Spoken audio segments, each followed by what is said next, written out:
Shalom, Israel. It's Brother Matthias coming with another message today, a daily edification brought to you through the spirit and power of Yahweh Bashem Yahweh Shai. Bashem Akakadash, all praises due. Peace and salutations to you, rod of iron, the 144,000, the elect, and the 1/3. Want to do a little reading today. I've heard so many times about the different books. There's so many books, King Solomon was right when he said that of the writing of many books there is no end, roughly paraphrasing. And he said much study is a weariness of the flesh. So you got to pace yourself, I got books galore. I'd like to give a shout out to my brother, King E from Chicago. He sent me, oh my God, he sent me this free of charge. This is called the Sefer. And it has, man, oh my God, I can't wait to get in it. Brother, I love you, man. Tawadah for that, okay? He didn't have to do it. He said this book been sitting on his shelf. He had 2 of them, and it was sitting on his shelf for I don't know how long, but for him to send that to me, wow, man. That's nothing but the Most High, man. That's all in the spirit. So, brother, hey, I'm eternally grateful to you for that. And you can't find that book either. I mean, wow. So, I wanted to do some reading today because I wanted to show some of y'all. I like to keep the spirit versatile on Rod of Iron. I don't want us to ever get bored, stagnant. We need to be challenged all the time. All the time. That's the only way we're going to grow. That's the only way we're going to get better and occupy until Yahweh Shai comes, man.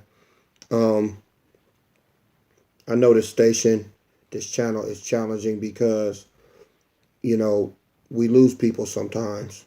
And when we grow to a certain point, that's when we find out if somebody's really in the truth, because that's all that gets taught here. For you to sit back and tell somebody that it doesn't matter what they eat anymore or the Sabbath day has been done away with, that's the truth. It's in the scripture. And some people can't grow past that. And it's a dangerous thing, man, because these are Yahweh Shai's words that you disregarding. Okay? You disregarding his words when you do that. And this is the same reason he got nailed to the cross. The Pharisees did that. This is a Pharisee spirit that's on some of us. And I hate to say it, but a lot of y'all out there, you curse, man. But we're just going to keep it pushing. All right? Some of the books that are not from the original canon of the Bible, the King James Version, we know the Apocrypha is. That's this book right here. All right? It's the Apocrypha. Okay? But we got other books, I got, what's this? This is the Book of Mormon right here, right? This is the Book of Mormon. Got that, right? Then I got this here. This is the Book of Enoch, right? I mean, I got books everywhere. I'm in my little man cave. And, this is what I do. I sit back here, or whatever spare time I have, or whatever time, I just like to be in these scriptures, man. So what I wanted to hit today, just to show you that these books do have relevance to the Bible. I'm going to explain the difference. The King James Bible is basically just about salvation. That's it. No ups, no extras. That's why it gives you a little overview of what's happening, but it doesn't go into deep detail. These other books, once you've grown, once you got your salvation intact, you know that it's the blood of Yahweh Shai that covers you. You know that it's the blood of Yahweh Shai that's going to get you in, basically. It's nothing that you're doing. All right? Not of works that any man shall boast. All right? It's a gift. Once you get that, then you can go into these expanded books and you can get the history of things. Okay? But it's dangerous for you to do that because you'll get led off if you're not strong enough to, you know, eat the meat and throw away the bone. And I'm not saying there's no bones in some of these books. It's just that your understanding might not be advanced enough to absorb it. But I want to go into the book of Enoch today, and some of the Apocrypha, and then some of the scriptures, um, just to show you that they do line up. All right, because some people think that, you know, the book of Enoch, oh, the book of Enoch, man, you got to stay out of there. That's a dangerous book. I'm going to tell y'all what's been dangerous for us. What's been dangerous for us is not reading. That's what's been dangerous. Ignorance and us not knowing a damn thing. That's what's been dangerous. That's why we've been able to get busted in the head. But the Most High said in the last days, men shall run to and fro, and knowledge shall be increased. So our knowledge is being increased now. So I want to I have to put my peepers on for this one, y'all. Hold on. All right. Yeah, that's better. I can see now. I'm getting old, y'all. I want to come out of the book of Enoch right now. And I'm going to read chapter 1, part of chapter 1. This is called The Watchers. All right.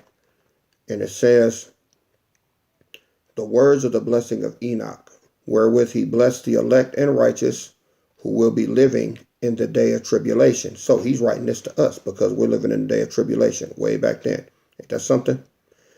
When all the wicked and godless are to be removed.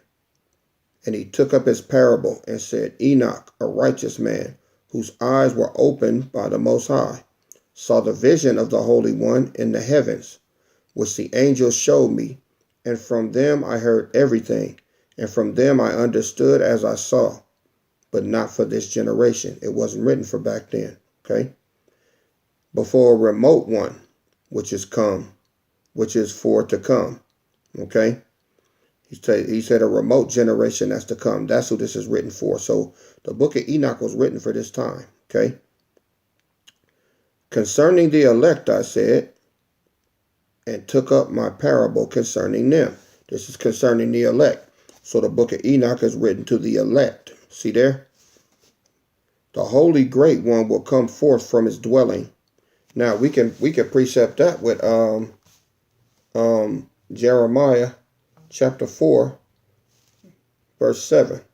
Let's hit that real quick. It says, the lion is come up from his thicket, and the destroyer of the Gentiles is on his way. He is gone forth from his place to make thy land desolate, and thy city shall be laid waste without inhabitant. All right?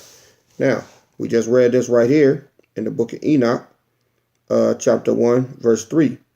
The Holy Great One will come forth from his dwelling. Verse 4. And the eternal God, the eternal Most High, will tread upon the earth, even on Mount Sinai, and appear from his camp, and appear in the strength of his might from the heaven of heavens. You see that? The heaven of heavens. So his heaven is above every other heaven. That lets you know that there's more than one heaven. Heaven is a position of rulership. So he super rules those that are ruling. Got it? Verse 5. And all shall be smitten with fear, and the watchers shall quake, and great fear and trembling shall seize them unto the ends of the earth. So when he come back, he's not coming just to one spot. He's going to make his presence known on a global scale. All right? Verse 6. And the high mountains shall be shaken, and the high hills shall be made low, and shall melt like wax before the flame. So Yahweh shall come in and blast it, man. All right, we can hit that in Isaiah chapter 65. Let's get there. Isaiah chapter 65,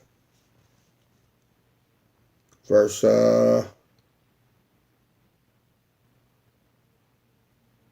was it 66? Salah, 66. Yeah, Isaiah 66, verse 15. For behold, The Lord will come with fire, and with his chariots like a whirlwind, to render his anger with fury, and his rebuke with flames of fire. Verse 16, for by fire and by a sword will the Lord plead with all flesh. Plead don't mean he's going to get on his knees like James Brown begging. Plead means to put to death. He's going to plead with all flesh, and the slain of the Lord shall be many. All right. Let me hit this real quick, man, because I'm tired of getting busted in the head with verse 17. This is the anti-swine, anti-pork passage right here. This is what they use to try to say, oh, she can't, nobody can carry this. Look here, verse 17. They that sanctify themselves and purify themselves in the gardens behind one tree in the midst. Now, y'all do know that was the violation, right? When they purify themselves in the gardens behind one tree in the midst, that was pagan worship. All right. That's what they were doing, and that's what they're going to be doing in the time when Yahushua comes back. That's worshiping idols. All right. Then it says, eating swine's flesh and the abomination, and the mouse shall be consumed together, saith the Lord. Now, he's just saying what they're going to be doing. That's not the reason why they're going to be put to death. All right. During this time, food has no bearing on your salvation, whether or not you're going to be put to death. So y'all can stop that. All right. Moving right along. Just want to throw that in there for free. Okay. Because I always using that. Isaiah 66 verse 17. What does it say? What does it say? Well, that's what it says. Get in all you're getting, get understanding. All right. Food has no bearing. He ain't coming back killing people because they had a piece of bacon. All right. Y'all need to stop it. All right. Back to Enoch, the Watchers, chapter 1, verse 7. And the earth shall be wholly rent in sunder, and all that is upon the earth shall perish, and there shall be a judgment upon all men. Now let's go to Isaiah chapter 24.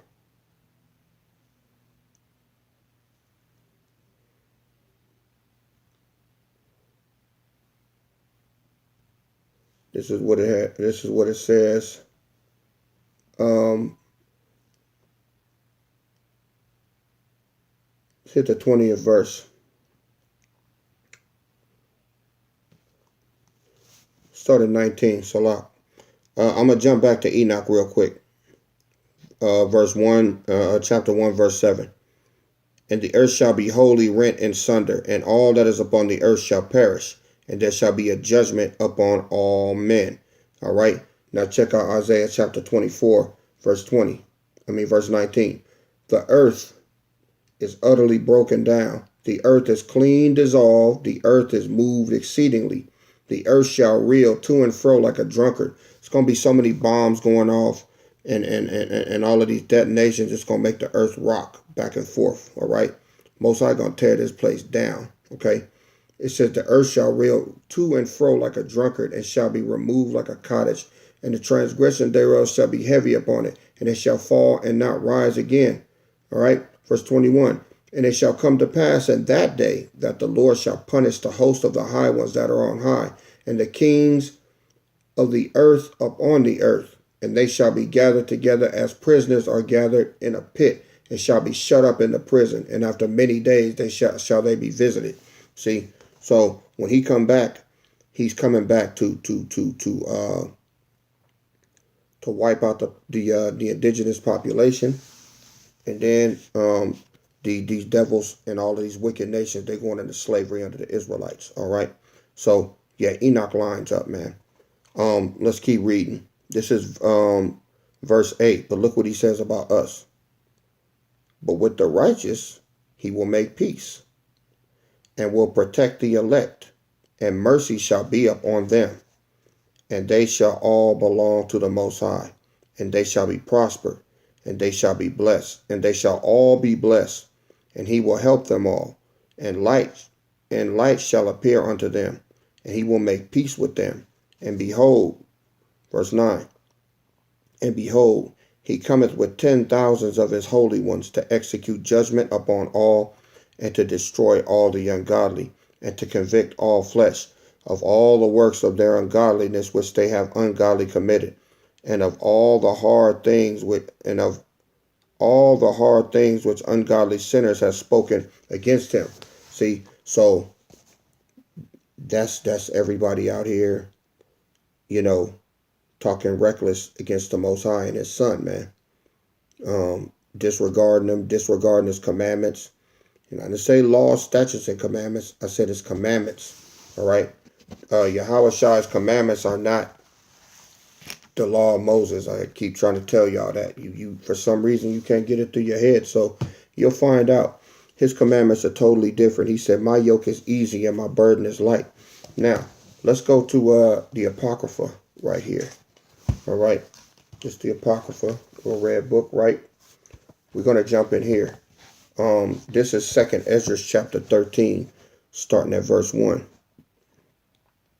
This is another overview of when Yahweh Shai comes, all right? Check this out. And it came to pass after 7 days, I dreamed a dream by night. And lo, there arose a wind from the sea, that it moved all the ways thereof. And I beheld, and lo, that man waxed strong with the thousands of heavens. Didn't we just read that in the book of Enoch? All right. And when he uttered his countenance to look, all the things trembled that were seen under him. So just his look is going to have people terrified, man. Verse 4. And whensoever the voice went out of his mouth, all they burned that heard his voice, like as the earth faileth when it feeleth the fire. All right. Let me get a precept for that.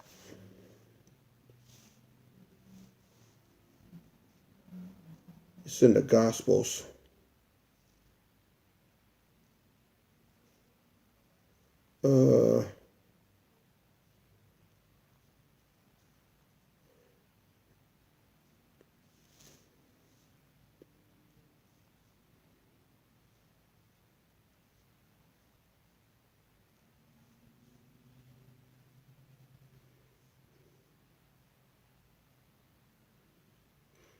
All right. Salak. Took me a minute to hunt it down. This is Luke chapter 24, verse 32. This is when Yahweh Shai,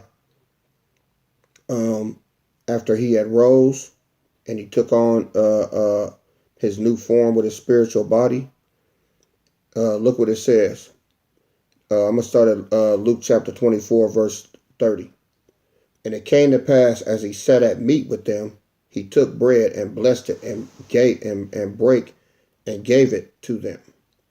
And their eyes were open. These are the disciples. And their eyes were open, and they knew him, and he vanished out of their sight. Verse 32. And they said one to another, did not our heart burn within us while he talked with us by the way, and while he opened to us the scriptures? See, so when the Most High speaks, man, you get a burning. All right. And look right here. Verse 4, 2nd Ezra chapter 13, verse 4. And whensoever the voice went out of his mouth, all they burned that heard his voice, like as the earth faileth when it feeleth the fire. And after this I beheld, and lo, there was gathered together a multitude of men out of number from the four winds of the heaven to subdue the man that came out of the sea. All right. So it's talking about Yahweh Shai, man. And when it's saying coming out of the sea, it's talking about coming out of the multitude of angels that he had. Verse 6. But I beheld, and lo, he had graved himself a great mountain and flew up upon it. But I would have seen the region or place where out the hill was graven, and I could not. So this chariot is going to, that the Most High, that Yahweh Shai is going to be flying, it's going to be bigger than all the rest. And Edris said it looked like a big ass mountain. He was looking around to see what mountain he took it out of to make the ship out of, but he couldn't find it. And that's because that this thing wasn't built here on earth, man. It's supernatural. It's otherworldly. All right. That's why, when people laugh at you about the UFOs and all that, they want to do their little green man bullshit. No, it's real. The chariots are real. And you have it right here in scripture. It's huge. All right. Verse 6. But I beheld, and lo, he had graved himself a great mountain and flew up upon it. but I would have seen the region or place whereout the hill was graven, and I could not. And after this I beheld, and lo, all they which were gathered together to subdue him were sore afraid, and yet durst fight. He gonna have everybody scared shitless, but he gonna put the spirit on them to fight anyway. Why? Exodus 15:3. The Lord is a man of war. The Lord is his name. He like, I'm here now. Y'all might as well get him up. Y'all might as well get ready to put it down. Because this is the only time the Most High going to get to show his power. Who going to rise up against him again? Nobody. So he got to make it good. All right. So he said that they're going to fight anyway. Verse 9. And lo, as he saw the violence of the multitude that came, he neither lifted up his hand, nor held sword, nor any instrument of war. Now watch this.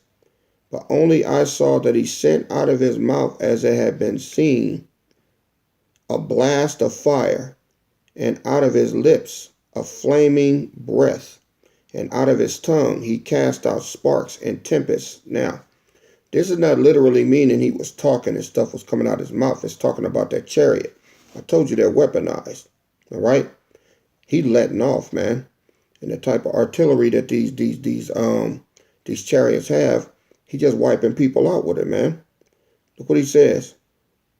It says he held neither sword nor instrument of war, but only I saw that he sent out of his mouth, as it had been a blast of fire, and out of his lips a flaming breath, and out of his tongue he cast out sparks and tempests, and they were all mixed together, the blast of fire, the flaming breath, and the great tempest, and fell with violence upon the multitude which was prepared to fight, and burned them up, every one, so that upon a sudden of an innumerable multitude nothing was to be perceived, but only dust and the smell of smoke.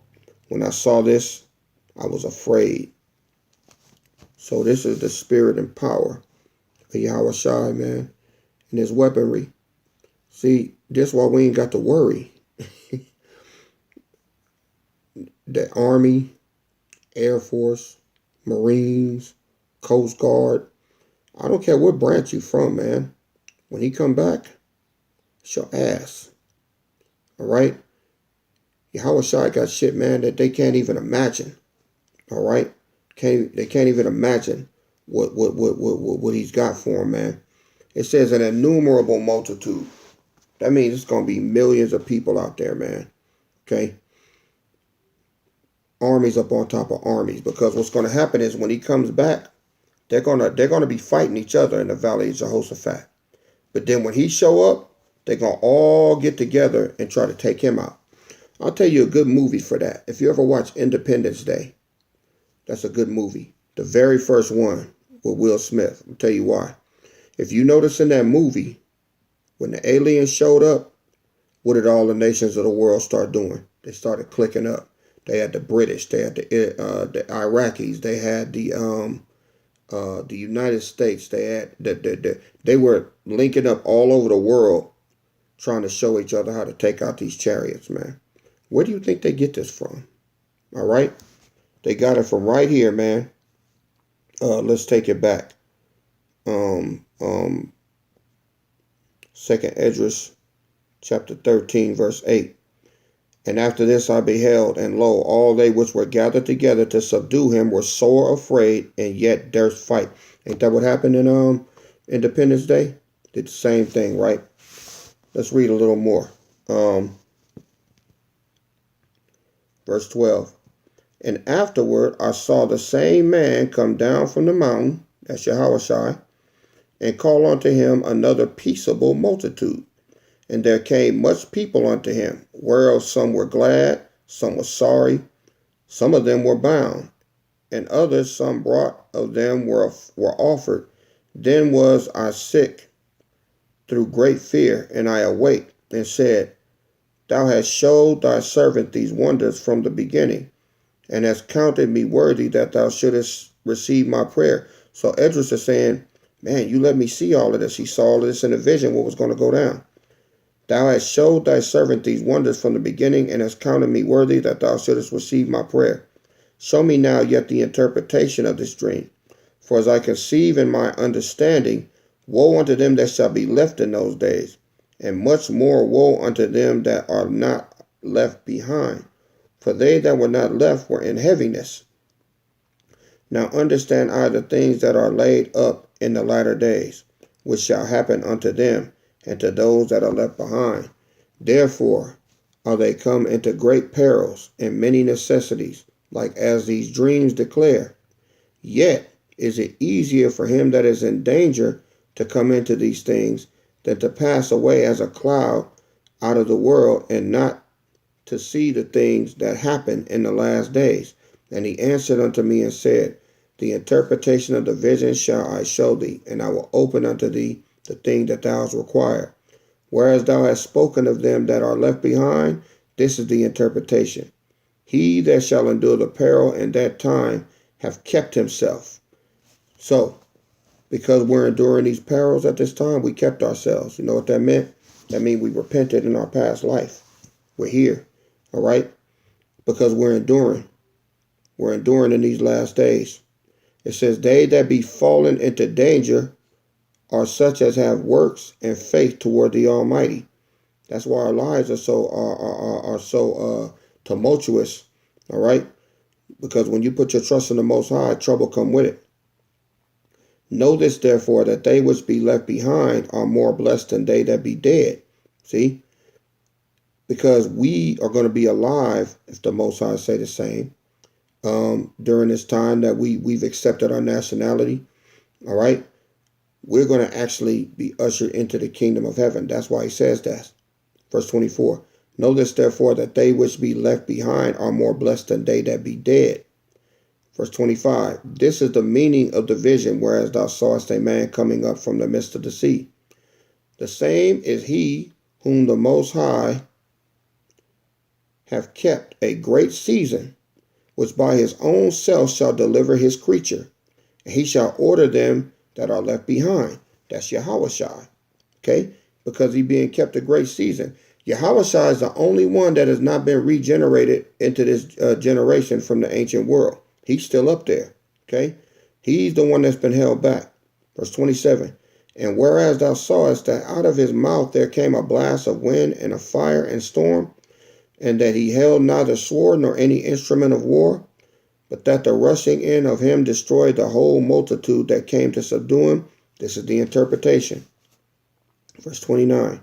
Behold, the days come when the Most High will begin to deliver them that are upon the earth. And that's what he's doing now. That's why he's waking us up. Verse 30. And he shall come to the astonishment of them that dwell upon the earth. And one shall undertake to fight against another, one city against another, one place against another, one people against another, and one realm against another. All right? And the time shall be when these things shall come to pass, and the signs shall happen which I have showed thee before, and then shall my Son be declared, whom thou sawest as a man ascending. That's the Son. All right? It's all about Yahushua, man. So, who y'all with? Y'all heard this is just a small tablespoon of what's going to happen. All right? This is a small tablespoon of what's going to happen when he comes. And all of you scoffers out there that are talking shit, discounting his name, pissing on his name, whoever that is, he changed names so many times where he talking about, what did he say? Yeah, Yahushai wore a diaper on the cross. Man, your ass gonna fucking pay. I can't wait, man. You gonna fucking pay, man. For the blasphemous words that you speak against the Son, man. Your ass is gonna fucking pay. Matter of fact, let me get that. All of you talking this Old Testament only King David. Much respect to our king, man. That is King David, man. But he's not gonna be the one running things in the kingdom. He's gonna be under Yahushai.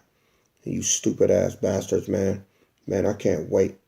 Where's it at? Is it Luke 19:27? Yeah, it's what he says. I'll start at verse 26.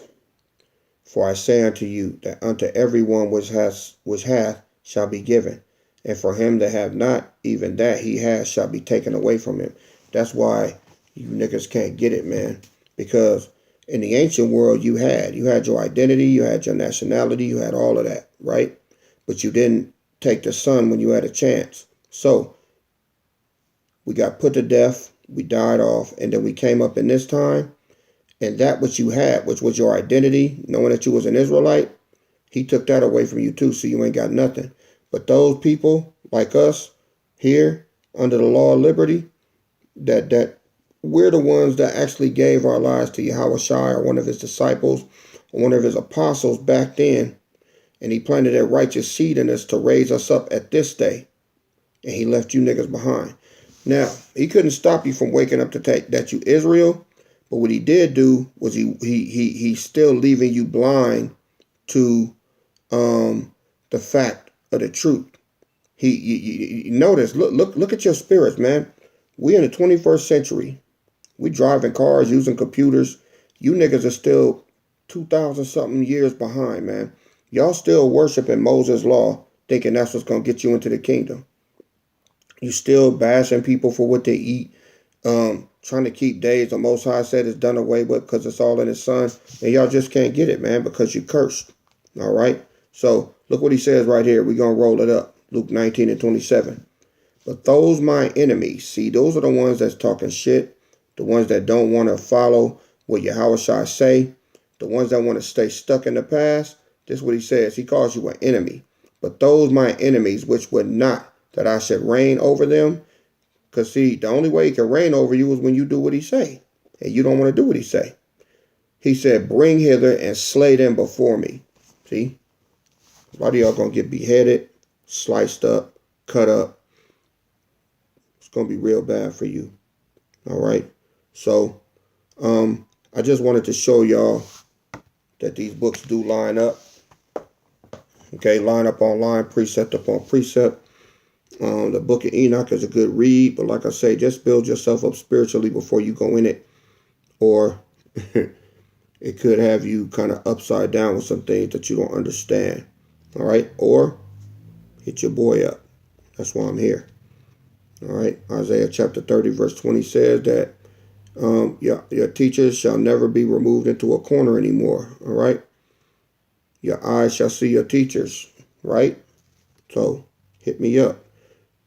Y'all can expand your knowledge if you want to. And then if you got questions, hit me up, man. I'm trying to get to everybody, man. And look, I want to say this again, man. I love y'all to death, man. If it's anything that you understand or something I could do, hit me up. And just because I haven't got to you yet doesn't mean I'm mad at you. Okay? All right, y'all. So, giving all praises to Yahweh Bashem Yahweh Shai. All praises due. Peace and salutation to you. Rod of Iron, thank y'all for being my family. All right. I love y'all. And quickly prepare for the next message coming soon. Maybe right behind this one. I'm feeling good right now. All right. So this is your brother Matthias signing off. Till next time, Shalom.